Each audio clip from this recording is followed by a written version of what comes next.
Amén, aleluya. ¿Pueden tomar asiento, hermanos? Hoy voy a dar la segunda parte de la clase, de la predicación que di el domingo pasado. Si ustedes se acuerdan del título de la semana pasada, era Rebelión contra la madre de la rebeldía. ¿Quién? Babilonia. Bueno, vamos a recapitular para los que no vinieron. Hablábamos de una rebelión, no de una rebeldía en contra de nuestras leyes, en contra de una rebeldía por carácter, sino una rebeldía contra el mundo. Amén. Habíamos hablado acerca de establecernos firmes con los lineamientos o los estatutos que Dios nos había dado, ¿verdad? Y hablamos acerca de un joven que se llamaba Daniel y sus amigos, que ellos permanecieron firmes a pesar de que estaban sintiendo presión en Babilonia, ¿verdad? Habían sido secuestrados, habían sido sacados de sus hogares y estaban ejerciendo presión en contra de ellos para que ellos hicieran ciertas cosas. Y ellos resistieron y no se doblegaron. Ellos siguieron amando a los principios que Dios les había establecido porque habían propuesto en su corazón no contaminarse. ¿Hasta ahí estamos bien? Bueno,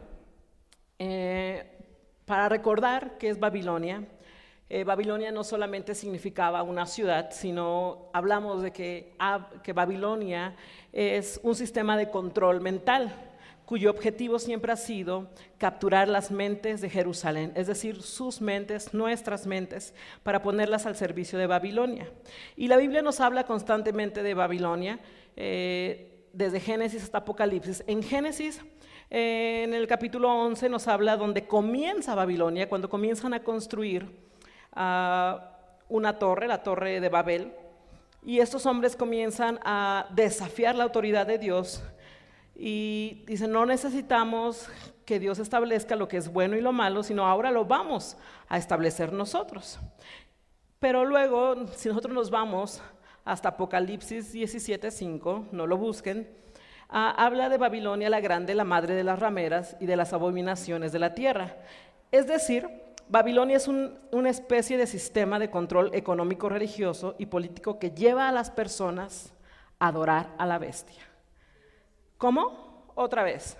Babilonia es una especie de sistema de control económico, religioso y político que lleva a las personas a adorar ¿a qué? A la bestia. ¿Y cómo va trabajando Babilonia? Bueno, lo primero que hace, si nosotros recordamos lo que hizo con Daniel y con sus amigos, lo primero que hizo fue cambiarles la identidad. ¿Se acuerda que le cambiaron los nombres? Bueno, hoy en día nosotros podemos ver que el sistema actualmente donde vivimos está cambiando los nombres de las cosas. Por ejemplo, ahora ya el pene o la vagina no define tu sexo, porque tu sexo ya no es algo biológico, sino tu sexo tiene que ver con tu identidad y ahora tú tienes que descubrirla con el paso de los tiempos. Y eso es algo que Dios ha establecido desde el principio en Génesis, que habla que Dios creó al hombre y la mujer. Y desde que nacemos, nosotros, cuando yo les comentaba a los niños, que cuando una mamá va con el doctor al ultrasonido, no le dicen: ¿sabe qué? Usted trae un bebé, pero pues no sabemos qué es. No le dicen: ¿sabe qué? Usted trae un niño gay. Sino simplemente le dicen: ¿sabe qué? ¿Es una niña o un niño? ¿Y cómo saben eso? Pues por sus miembros, ¿verdad? Entonces, desde el principio Dios ha establecido que si hay un sexo, hay un hombre y una mujer. Pero el sistema comienza ¿qué? A cambiar la identidad, comienza a cambiar las palabras. Y les comentaba que, por ejemplo, ya no habla de la eutanasia como un asesinato, sino le cambia la palabra. ¿Y qué es lo que dice? Bueno, la eutanasia es cuando están conectados, ya no es asesinar, ya no es matar a nadie, ahora solamente es darle una muerte digna, porque es algo que se merece esa persona. Cuando del aborto, con el famoso empoderamiento de la mujer, habla que las mujeres tienen voces, tienen derecho y que también tienen derecho sobre su cuerpo. Entonces las mujeres pueden decidir, pero dicen que el aborto ya no es matar a un bebé, Ya no es asesinarlos, sino que ahora es ¿qué? La interrupción del embarazo. Si nosotros vemos realmente Babilonia o ese sistema empieza ¿qué? A cambiar la identidad de las cosas. Ahora lo bueno es malo y lo malo es bueno, porque ahora hay cosas que se llaman derechos y los derechos son buenos, porque todos tenemos derecho. Eso es lo que dice el sistema de ahora en día. Pero tenemos que estar conscientes, tú y yo como cristianos, que Babilonia utiliza este sistema y que nosotros debemos de apelar al sistema. ¿Qué significa eso? Nosotros no somos parte del sistema. Nosotros estamos en el mundo, pero no pertenecemos al mundo. Significa que hay cosas en las que yo no puedo actuar o formas en las que yo no puedo moverme, porque aunque estoy aquí, yo no voy a seguir la corriente del mundo. Entonces, quiero comentarles algo, pero hay algo bien específico. Babilonia teme algo. ¿Cuál era la característica de Daniel? ¿O cuál fue la característica de Daniel? Bueno, Babilonia teme a alguien que se atreve a ser diferente, alguien que se mantiene firmes en los principios de Dios. Babilonia teme a estos cristianos que son verdaderamente hijos de Dios. ¿Por qué? Porque se mantienen firmes. A pesar de la presión que pueden estar sintiendo, se mantienen ¿qué? Firmes. Pero lo que quiere Babilonia es que tú ames el lugar de tu cautiverio. Que aquel lugar donde tú estás verdaderamente cautivo, tú lo ames. Y lo más peligroso de que vivas en Babilonia, hermano, es que Babilonia vive en ti. ¿Cómo es esto? Cuando el pueblo de Israel fue sacado de Egipto, allá donde eran esclavos, allá donde los maltrataban, donde no tenían ni voz ni voto, ¿qué sucedía mientras ellos iban en el desierto? Ellos tenían ¿qué? Queja y murmuración constantemente. Y ellos todo el tiempo se estaban ¿qué? Quejando. ¿Tenían la bendición de Dios en su vida? Sí. ¿Tenían una nube en el desierto para que les tapara el sol? ¿Y tenían una qué? Una columna de fuego en las noches para que no tuvieran frío y para que pudieran ¿qué? Ver. Y cuando ellos tenían hambre, ¿qué les caía? Maná del cielo. Eso lo pueden leer en la Biblia. ¿Sí? Y ellos gozaban de una bendición de Dios tan grande, pero ellos seguían, en su corazón seguían teniendo a Egipto. Había queja. El problema de los cristianos de ahora en día es que no se mantienen firmes. Es que cuando están en el mundo, quieren amar al mundo. Y el mundo, hermano, amado mío, es el lugar de tu cautiverio. Repitan conmigo, ¿es el lugar de qué? Es el lugar del cautiverio. ¿Por qué? Porque quiero recordarte que cuando nosotros estamos en el mundo, tú eres cautivado por el pecado, tú eres esclavo del enemigo y que tarde que temprano vas a tener una paga y va a ser el infierno. Entonces, cuando tú y yo estamos amando al mundo, cuando tú y yo estamos actuando conforme el mundo, le estamos dando un pequeño espacio en nuestro corazón, nosotros le pertenecemos a Babilonia. Cuando nosotros empezamos a vivir conforme el mundo, conforme las corrientes actuales, nosotros le estamos dando lugar en nuestro corazón. ¿A quién? A Babilonia. Y según lo que leímos en Apocalipsis 17:5, que dice que la Babilonia, la grande, la madre de las rameras y de las abominaciones de la tierra, la Babilonia te lleva a adorar ¿a qué? A la bestia. Significa que nosotros podemos estar perdidos, ¿verdad? Entonces, hasta aquí estamos bien. Entendemos qué es Babilonia y por qué es tan importante que aunque estemos en el mundo, aunque estemos en la tierra, estemos conscientes que no pertenecemos a este mundo. Bueno, pues hoy voy a hablar acerca de una historia. Les voy a pedir que todos busquen Jueces 13. Voy a hablar de otro varón que, a diferencia de Daniel, no se mantuvo firme. 13, vamos a buscar en el versículo 3,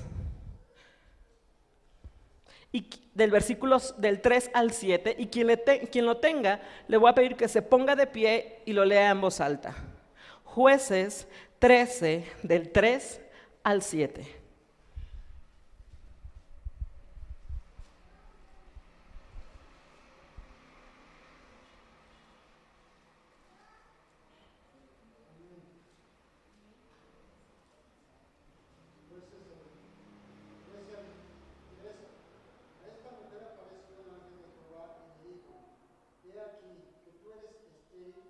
nunca has tenido hijos, pero concebirás y darás a luz un hijo.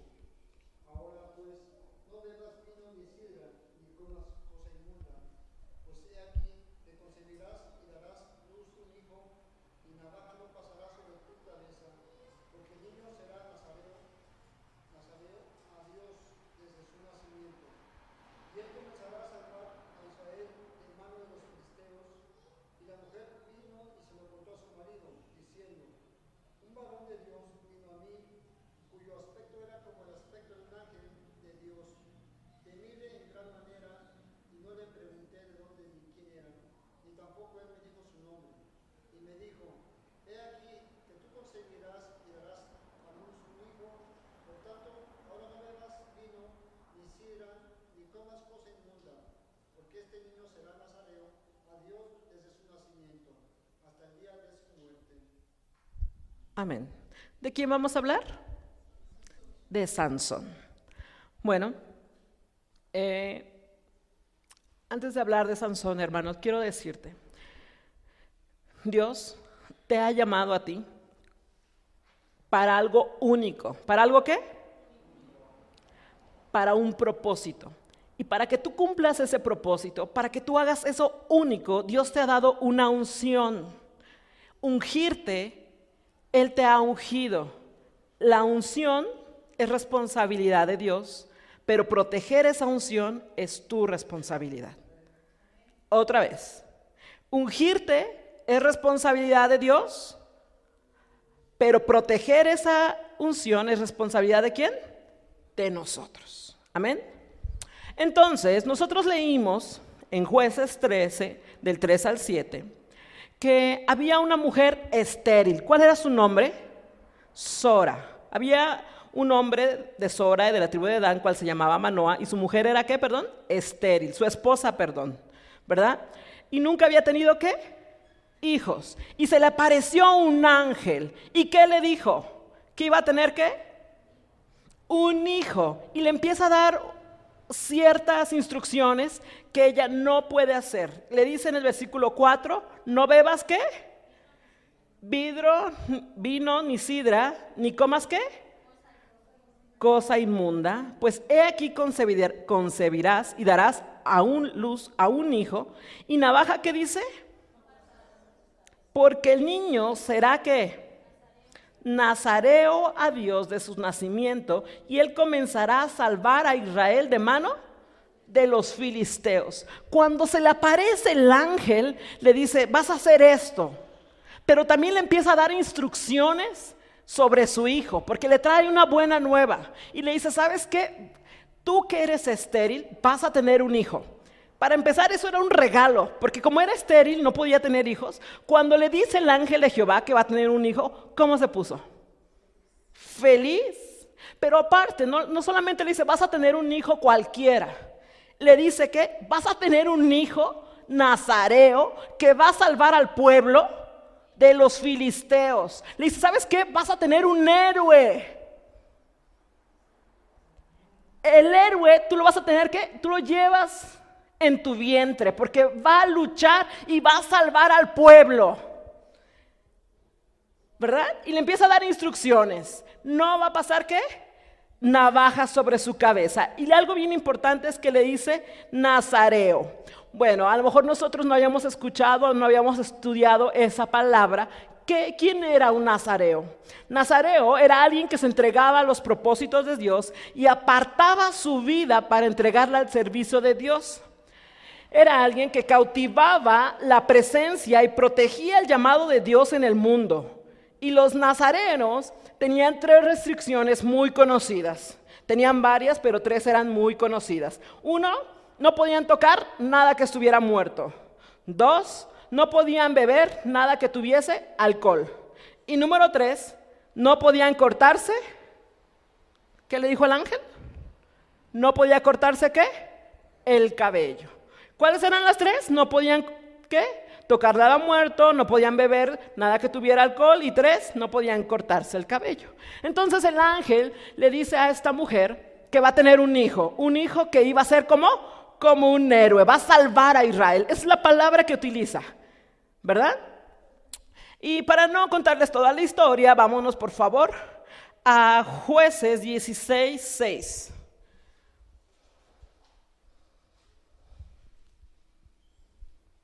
Resulta que nace en lo que encuentran el versículo, resulta que nace este varón muy conocido llamado Sansón, que de verdad era todo un salvador, que estaba peleando para vencer a los filisteos.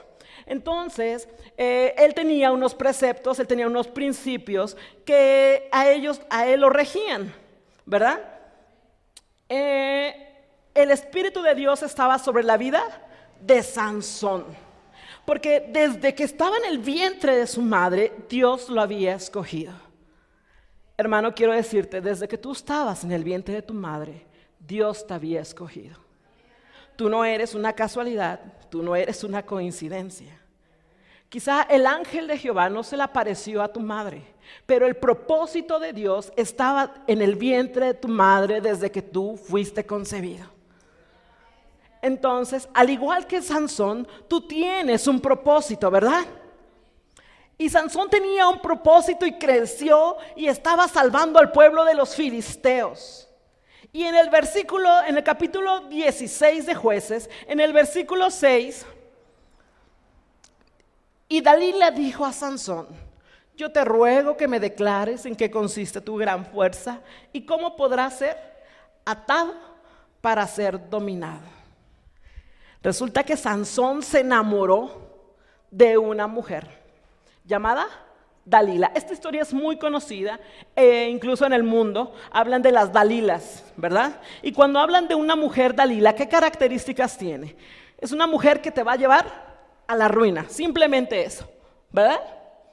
Bueno, pues resulta que Sansón había tenido una vida donde el Espíritu de Dios había reposado en su vida. ¿Estaba qué? ¿Reposando en qué? En su vida.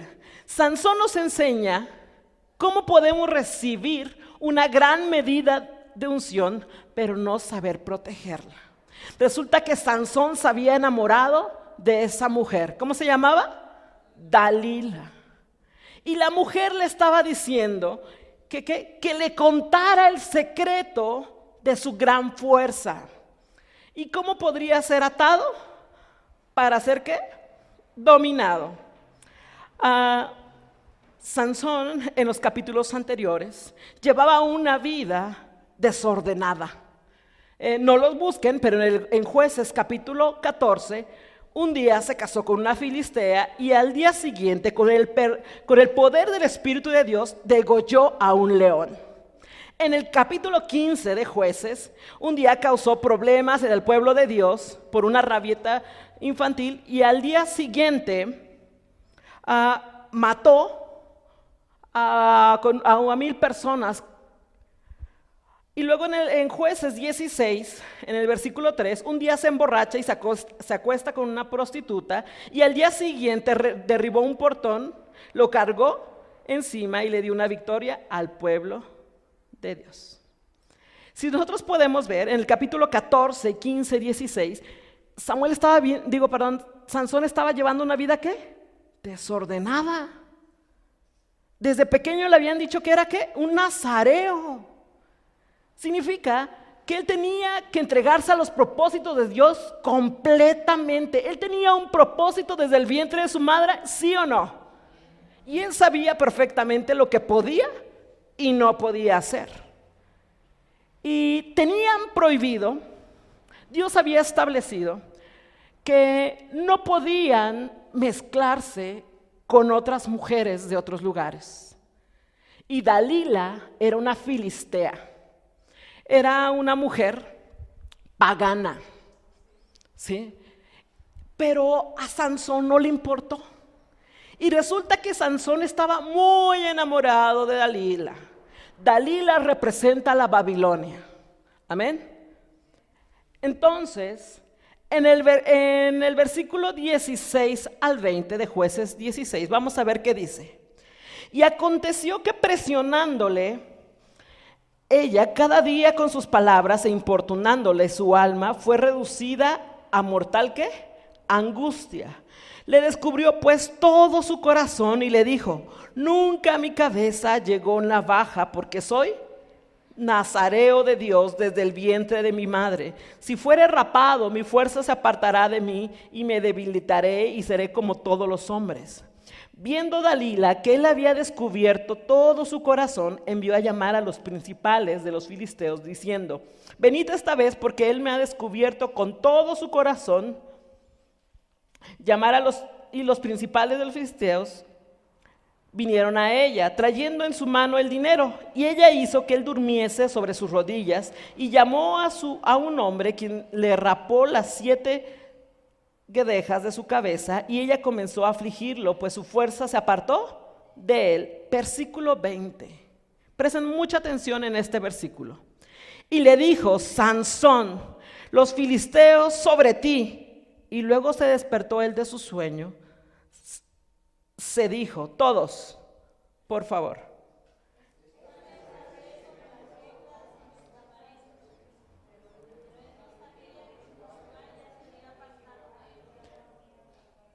Mas los filisteos le echaron mano, le sacaron los ojos y le llevaron a Gaza y ataron con cadenas para que moliese en la cárcel. Este es el versículo más triste de la vida de Sansón. Dice que le cuenta a Dalila, a la mujer que amaba, su secreto. Pero cuando le cuenta, luego dice como que sintió angustia a Dalila y lo despierta. Pero Sansón contesta, ¿qué dice? Se despertó del sueño y se dijo, o sea, pensó: esta vez saldré como las otras, ¿y qué? Y me escaparé. Pero la parte más triste que dice: pero él no sabía que Jehová ya se había apartado de él. Esta historia, hermano, nos enseña que tú puedes ser usado por Dios, pero no significa que porque seas usado por Dios, estás aprobado por Dios. Sansón había estado siendo usado. Como les leí en los capítulos anteriores, Sansón estaba llevando una vida de descontrol, pero se había acostumbrado que aunque tenía una vida de descontrol, él seguía con el Espíritu de Dios en su vida. Porque se había metido con una prostituta, porque estaba con algo prohibido como Dalila, porque había hecho rabietas que no estaba controlando su carácter, pero aún así seguía venciendo al pueblo de los filisteos, porque el Espíritu de Dios estaba sobre su vida. Porque él tenía un propósito.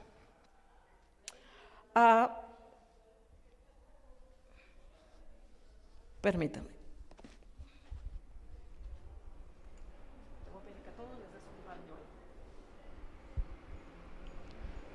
Entonces, ¿qué sucedió con Sansón?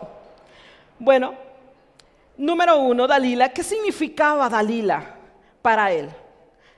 Dalila era algo prohibido, ¿verdad? Que le dio exactamente igual a Sansón transgredir la ley de Dios por un deseo. Y pregunta que te quiero decir: ¿cuál es el deseo que puedes transgredir a la ley de Dios? Es decir, ¿por qué deseo tú estás dispuesto a transgredir los mandatos de Dios? Así como Sansón. Verdaderamente Sansón estaba ciego. ¿Estaba qué? Ciego. No era la primera vez que Sansón que Dalila le había preguntado a Sansón cuál era el secreto. Y cuando Sansón le confesaba, le sucedía el secreto, lo atacaban por esa manera, por esa forma que él había respondido. Si nosotros leímos en versículos anteriores, él decía: ¿sabes qué? Es que, por ejemplo, no me puedo cortar las uñas, y algo sucedía para que se cortara las uñas y vean que no perdía la fuerza. O sea, Sansón había dicho 3 veces el secreto erróneo, ¿verdad? Para protegerse. Y Sansón no estaba viendo que Dalila lo estaba engañando. ¿Por qué? Porque estaba ciego. Verdaderamente Sansón estaba actuando como un tonto. ¿Sí o no? Porque lo estaban engañando. O sea, cada vez que le contaba el secreto, lo atacaban de esa manera. Entonces, ¿cómo es posible que en la cuarta vez verdaderamente le cuenta el secreto? Porque Sansón estaba, ¿qué? Ciego. Les entregué un pañuelo, pónganselo en el hombro, por favor. Resulta que Sansón tenía la presencia del Señor en su vida. ¿Tenía qué? Y dice Juan el Bautista que cuando estaba bautizando a Jesús el Hijo, ¿qué vino? El Espíritu Santo. Dice que descendió como ¿qué? Como paloma y reposó. ¿Verdad? No vamos a profetizar ni es nada extraño, ¿sí? Ese pañuelo representa la presencia del Señor que está en tu vida. Y a lo mejor tú no lo puedes ver, pero está ahí. Y les decía Sansón, cómo había estado caminando anteriormente y la presencia del Señor de todos modos se manifestaba, porque Dios era misericordioso.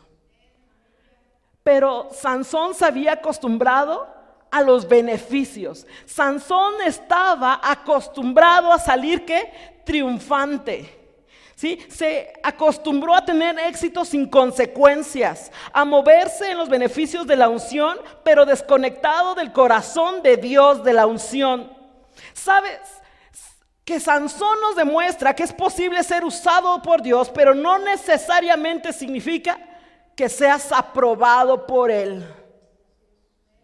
Una presencia a la que no engañamos es la presencia de Dios. La presencia de Dios, la unción de Dios. Dios tiene límites. Es paciente, pero tiene límites. ¿Sí? Y la presencia del Espíritu Santo, un día como Sansón puedes perderla. Sansón estaba siendo ungido, estaba siendo usado por Dios. Desde el vientre de su madre tenía un propósito. Tú, desde el vientre de tu madre, tienes un propósito. Y la presencia del Señor reposa sobre tu vida como ese pañuelo. Pero si yo supiera, si tuviera aquí una paloma que estuviera reposando sobre mí, a lo mejor no caminaría confiadamente. No caminaría así rápidamente porque posiblemente se me cae. Tuviera mucho cuidado, ¿verdad? Pues resulta que esa presencia como una paloma que descendió del cielo está en tu vida. Y muchas veces no hemos caminado con cuidado, no hemos caminado rectamente para mantenerla en nuestra vida, reposando. Hemos caminado como Sansón, gozando de los beneficios de ser cristiano, gozando de la misericordia de Dios. Porque si le pedimos a Dios, Dios nos escucha. Y cuando tenemos un problema, Señor Jesús, desciende sobre mí, respóndeme. Y nos gusta gozar de esa presencia, nos gusta gozar de esos beneficios de ser cristiano. Porque si me preguntan si soy hija, digo, alabado sea el Señor, soy hija de Dios. Pero si me preguntan, ¿qué estás haciendo por cuidar la presencia del Señor que reposa en tu vida? A lo mejor ya no me he dado cuenta que ya lo tiré. Porque no he tenido cuidado para caminar.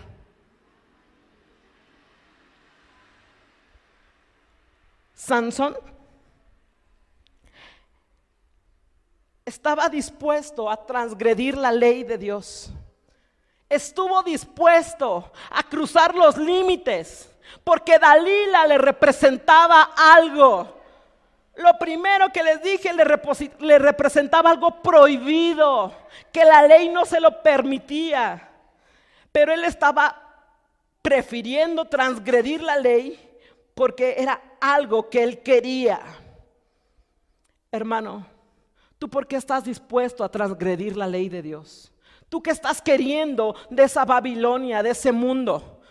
Que por eso estás transgrediendo la ley de Dios. Punto número 2. Dalila era un refugio de placer para Sansón. A veces solamente se habla de Dalila como un icono sexual. Dalila no era un icono sexual solamente para Sansón, sino era algo que le provocaba placer. Y me refiero a qué cosas haces para sentir placer. Me refiero a que cuando tú tienes un mal día, ¿qué es lo que tú anhelas llegar a hacer a tu casa para sentir un poco de satisfacción, para poder sentirte un poco mejor, para poder descansar? ¿Cuál es el placer que tú deseas para sentirte mejor? ¿Dinero? ¿Casas? ¿Objetos? ¿Personas? ¿O algo más? Eso le representaba a Dalila un placer. Y el número 3, algo que le ocasionó Dalila fue una obsesión que lo cegó. ¿Qué les dije? ¿Cuántas veces le había dicho antes un secreto? 3. Y en la 4ª vez se lo confesó. Así que estaba ciego. ¿Verdad que sí? Dalila, Babilonia, quiere la unción que está sobre ti. Y si tú no matas a Dalila o la Babilonia, esta te va a terminar matando a ti. En otras palabras, el diablo no tiene una comunión con Dios. El diablo no puede tener una comunicación con Dios el Creador. Pero tú sí puedes, porque tienes la presencia del Señor en tu vida que reposa y que te puede acompañar todos los días de tu vida para que sigas siendo como ese hombre de propósito, como Daniel, que propuso en su corazón no contaminarse. Pero Sansón no se había propuesto eso, a pesar de que era un nazareo, a pesar de que su mamá ha seguido las instrucciones para que él creciera como un nazareo. Él se desvió. ¿Sé qué? Y tú y yo podemos desviarnos. En cualquier momento podemos desviarnos. Les pido que se pongan de pie.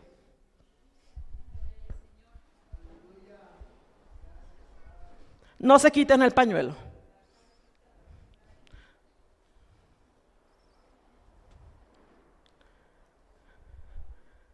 La presencia del Señor está sobre tu vida. Ha estado sobre tu vida porque Dios te ama. Porque Dios quiere bendecirte. Pero cuando tú dudas, cuando tú prefieres hacer otra cosa que tener comunión con Dios, tú no caminas derechamente. Y tú tiras la presencia del Señor. Tú menosprecias la presencia del Señor. Y les voy a pedir que así puestos de pie, vuelvan a buscar Jueces 16.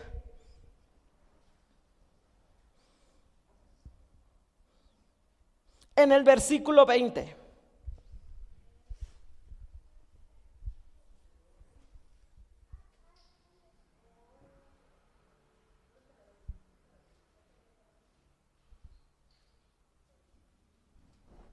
Y le dijo Sansón a los filisteos vienen sobre ti. Luego que despertó él del sueño, se dijo, todos.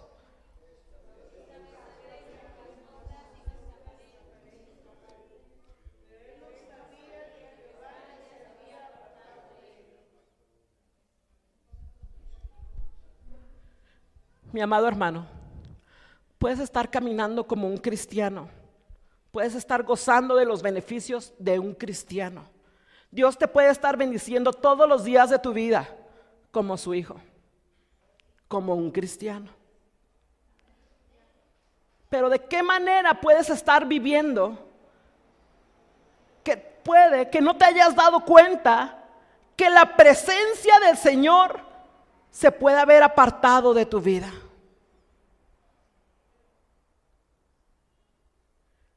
Sansón no se dio cuenta. Y es el momento más triste de su vida, porque él estaba confiado. Les pediría que caminaran para ver si pudieran caminar confiadamente o normalmente con el pañuelo. Pero posiblemente se les caería, ¿verdad? Si les pido que levanten las manos. Posiblemente tienen que tener cuidado para que no se caiga, o tienen que hacerlo sin tanta rapidez, porque se les puede caer. Tomen asiento, era para despertarlos.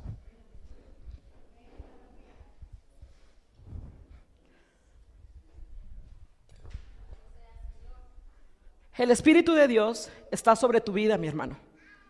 Pero ¿qué estás haciendo para conservar la presencia del Señor? Se los vuelvo a repetir, ungirte es responsabilidad de Dios, pero proteger esta unción es tu responsabilidad. Tú ya has sido ungido, a los que ya han sido bautizados, tú ya has sido bautizado. Tú ya recibiste a Jesucristo en tu corazón, tú ya eres hijo. Y desde el vientre de tu madre fuiste escogido. ¿Tienes un propósito? Levante la mano quien tiene un propósito. ¿Verdad que tenemos un propósito? Bajen la mano. Pero, ¿qué estás haciendo para mantener esa presencia del Señor? ¿De verdad te estás dando cuenta que el Espíritu de Dios se puede alejar de tu vida? ¿Cuántos años tienes sin orar? ¿Cuántos años tienes sin sentir la presencia de Dios en tu vida que no sea en la iglesia? ¿Cuánto tiempo tienes sin decirle: Señor, papito lindo, anhelo llegar a la casa para hablar contigo, te necesito, porque necesito que tú seas mi placer, que tú seas aquel que me conforte? ¿Cuánto tiempo tienes sin meterte en la presencia del Señor sin que te importe nada?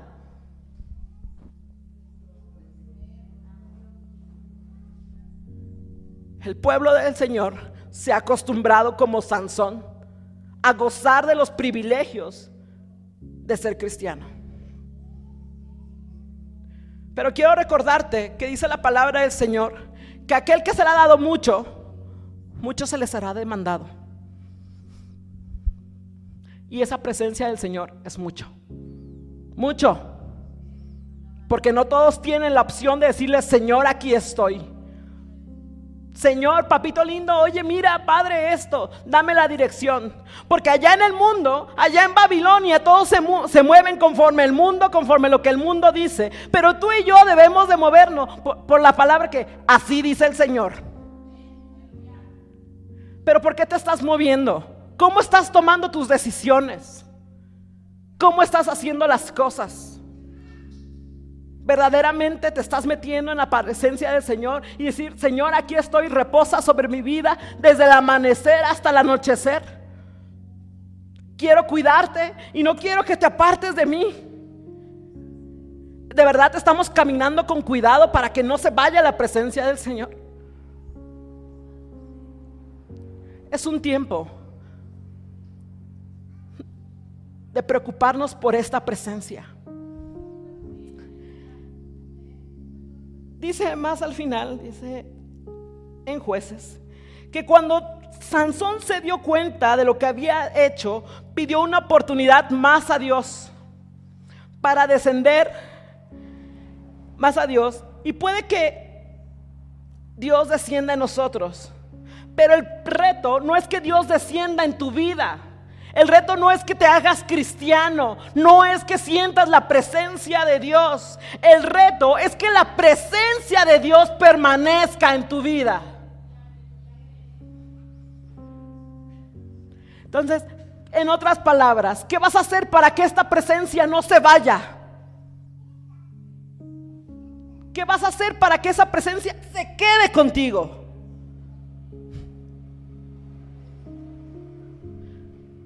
El día de hoy quiero que seas consciente de que hay una presencia sobre tu vida que se llama el Espíritu Santo. Y posiblemente si te pidiera que todos los días anduvieras con un pañuelo, mucha gente diría que estás loco. Pero te aseguro que no caminarías igual, que no anduvieras en la bici igual, porque se puede volar. Te aseguro que para cambiarte tuvieras mucho cuidado. Tu vida sería diferente. a partir de que te dejaras ese pañuelo en el hombro, tu vida sería diferente. Definitivamente no podrías hacer las cosas de la misma manera. Y el pañuelo no es que te vaya a sanar, ni que tenga poder, pero el Espíritu Santo sí. Y el Espíritu Santo sí está en tu vida. Y el Espíritu Santo sí vive en ti, pero también se puede ir de ti.